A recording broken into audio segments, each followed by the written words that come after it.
In this video, I'm going to show you some very helpful and time-saving tips to help you from day one to day done and dusted. My colleagues will also hop in at some point and share their experience as well. Hi, I'm Jessica Ugechi. Let's dive right in. The first advice is do not be afraid. Scripture says, "The fear of man is a snare." You have no business being afraid of the process or your supervisor. Entertaining thoughts of fear in your mind will slow you down and can make you indecisive. When I was assigned my project topic and my supervisor asked me to come up with an executive summary, a one-pager, the first emotion was fear. Here I was staring at a blank piece of paper on MS Word, wondering how I was going to start. Start anyways. Start with the end vision in mind. Here are a few things to note. First, your executive summary, or what is your proposal. What you want to do is to have some sort of structure, an outline on how to prepare your executive summary or proposal, which is usually a one-pager or 2 to 3 pages. Reach out to your seniors, those who have passed this stage. If you have absolutely nothing to start with, reach out to them. Send you a guide or a template so you would have an idea of how you're supposed to start. This is the foundation of your project. Make sure you include the important details, as this will help structure your project topic into chapters. The next point is forming your chapters. The number of chapters you create depends on the scope of your topic. Be mindful of the number of chapters you intend to produce, and most especially the content going into each chapter, because there's usually a word count limit. Before you submit your chapters, be sure of what you want to talk about in each chapter. Avoid randomly adding segments you're not really sure about. Then again, at a point in your journey, if you feel there is a need to remove a segment or add something entirely new that could be helpful, you should have valid reasons for this to give to your supervisor before he or she grants you permission to go ahead and make amendments. Remember, your supervisor is there to guide you. Listen carefully to your supervisor's recommendations. You could even ask your supervisor to recommend books or articles, as many of them know something about your topic that you may not know about. The next point is taking note of the introduction of new laws. If at any time of working on your project, there is a new law, a new statute, that's going to be a challenge. This is because there might not be much written material explaining the law in detail. Observant supervisors will never let you ignore a new piece of legislation that relates to your project topic. Your supervisor will expect you to talk about it, even if it's brief. Remember, your final year project is a research project. You should have access to the new law and listen to any lecture or seminar where this new piece of legislation is discussed. I read a lot of news online because of the nature of my topic. I had to look at the Petroleum Industry Act, the PIA 2020, a fairly new law. I had to read lots of online articles, listen to and watch content, and read the news concerning this act and other existing acts in relation to my project. I must admit, I've never done this kind of deep research before. So by the time I was done with this project, I got a confidence boost that if I can sit down for weeks and keep pushing until a one-page summary turns into a 5-chapter final year project, hey, I can do challenging things, and so can you. You can do so much more if you really put your mind to it. Also, if you're treating an area of law that's new and not much has been written about it, reach out to your seniors. Watch out for those who have spoken about the projects similar to yours on LinkedIn. And if you've had the opportunity of interacting with law students outside your school or country, engage with them too. Now, let's hear some of what my colleagues had to say about working on their project and their interaction with their supervisors.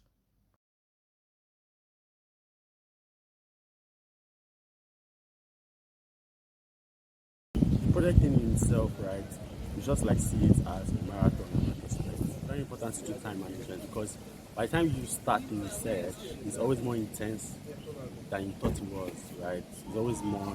So it's just like having an idea of what you want to do. So what I did, or what I advise is when you want to start your chapters or anything, put up your rough work. Just put rough sketches everywhere, right? So that by the time you're starting a chapter, you're just applying those rough sketches in its form, and you know that within time you are less overwhelmed and you get it done in the next possible. Another thing is, I didn't do this a lot when I started. It's very important. I started checking in on other people.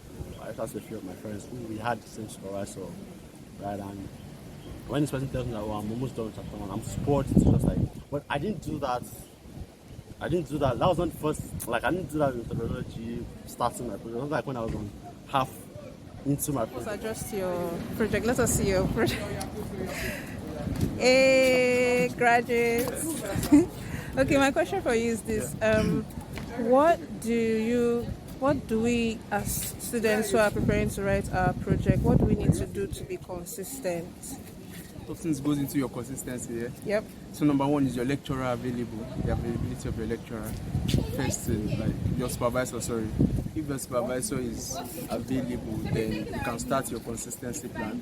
But if not, what do you want to be consistent about? So, okay, that being said, number two, you should, if you have your supervisor sorted, you have your material sorted. If you don't have them, who do you speak to? If you don't have the materials, you should speak to people. I mean, who dares to write on Islamic clarification? Who dares to? Didn't have the materials. You speak to people. You speak to people outside your field if the needs be. You speak to people within your field. You speak to your lecturers. Again, you have to be bold enough to approach your lecturers to ask a few questions to know what their perspective or research phase. Wait, was it about consistency? You should have people like, quote and unquote, check you. Okay, accountability partners. Yeah, something like that. So I think you should have partners, not no one. I mean, it's easy to hear Lashe say something. But once you hear Lashe, Matthew, and you need more than one person to actually to be gingered. Yeah, to do that for you. I think the last thing you need is the willpower. I mean, motivation is one thing, but the willpower is what gets you going. You may be motivated for the next 3 hours, and after 3 hours, your motivation level is dried up or something. So it's the willpower, not the motivation. Focus more on the willpower. In some instances, you need the motivation as well, but I feel the willpower is the most important thing. How quickly do you want to leave this faculty? That's the question. Hi, Matthew. Hi, Jessica. Okay, so my question for you is this. How do you cope with a supervisor that is always or most of the time unavailable? I'll speak from personal experience. So, coping with a supervisor that is unavailable is a lot because you are dealing with pressure from the fact that your friends are meeting up with their supervisors, their clients, they are making progress, and on one other hand, you are stalled. You don't know what you are doing, you don't know how fast you can go. So, the way I dealt with it in my own tenure or the period I was working on my project was I made sure that I studied the pattern in which my supervisor came to school. You know that he's going to be available on this day, on this day, on this day. For mine, I knew he wasn't available on Mondays and Fridays. But Tuesday, Wednesdays, Thursdays, I knew he was available. I also noticed the trend that he doesn't come in the mornings, he's always around afternoons, in the evenings. So studying his pattern of movements is actually one thing that will help you to deal with an unavailable supervisor. And then also building a good relationship or a rapport with your supervisor is another key thing. In my own case, I got into conversations with him outside my field of my project. Got into international politics, music, things that made us talk, laugh, and gyrate in his office. So those are some of the ways I was able to navigate this path. Trust me, it's not easy. It can be really frustrating, particularly when you have a deadline. A general faculty deadline. God, shake it. Premium, shake it.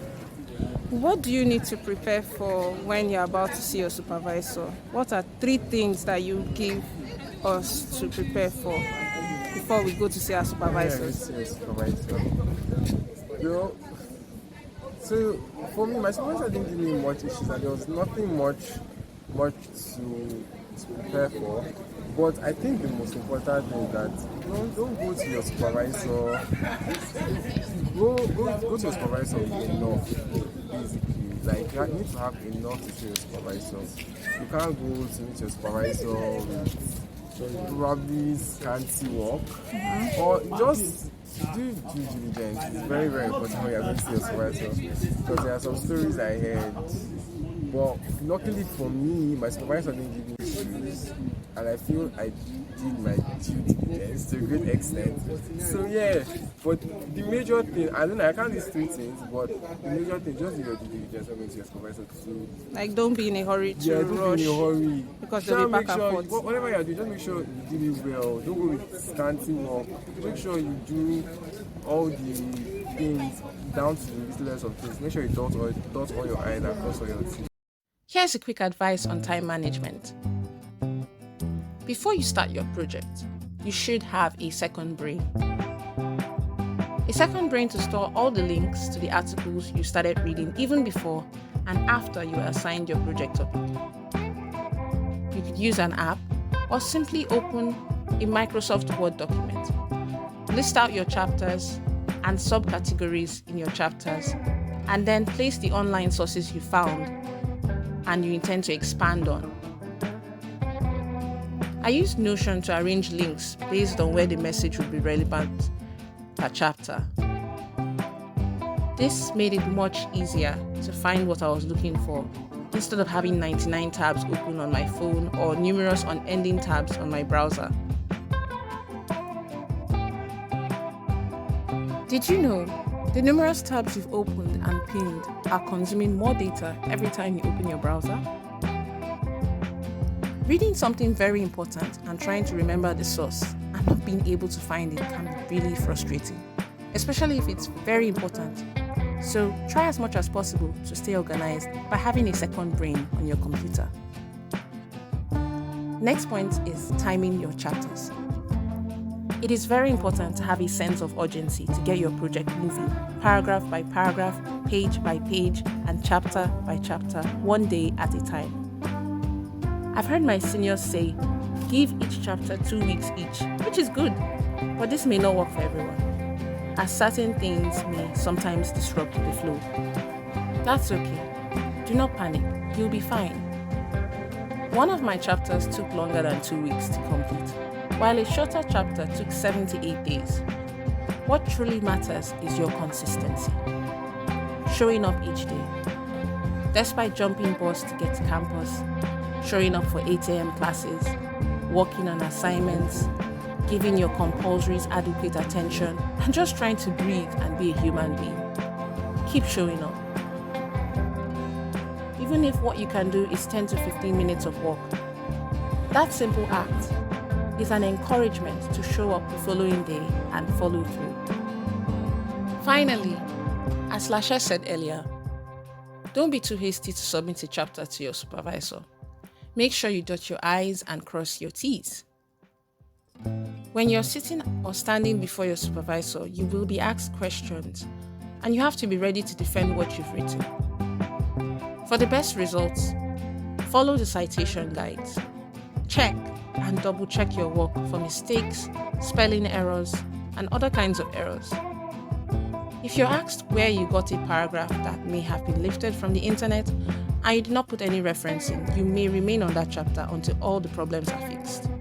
So don't give yourself double work by having multiple visits to your supervisor's office. Don't say I didn't tell you. It's a major drawback, especially if your supervisor is not always available or easily reachable. Do a thorough job so you can advance to the next chapter. In all that has been said, don't underestimate the importance of taking breaks. Take breaks. Watch a good movie, but don't overindulge. Give yourself a treat for completing a chapter that has been approved. Encourage yourself. Oh yes, one more thing. At the end of your work, your supervisor will do a plagiarism check. You may be asked to submit your work in chapters instead of a whole document. This is why, from the very beginning, you must make up your mind not to be lazy with your referencing. Don't tell yourself, I'll do it later, because it's going to be one of your biggest headaches if you don't deal with it immediately. Because plagiarism is strictly forbidden, always acknowledge the source. I used the free version of Grammarly Plagiarism Checker for my work and made sure I cross-checked paragraph by paragraph, chapter by chapter. I hope this video has been informative and super helpful. I wish you all the best in your final year project, and I'll see you at the other side.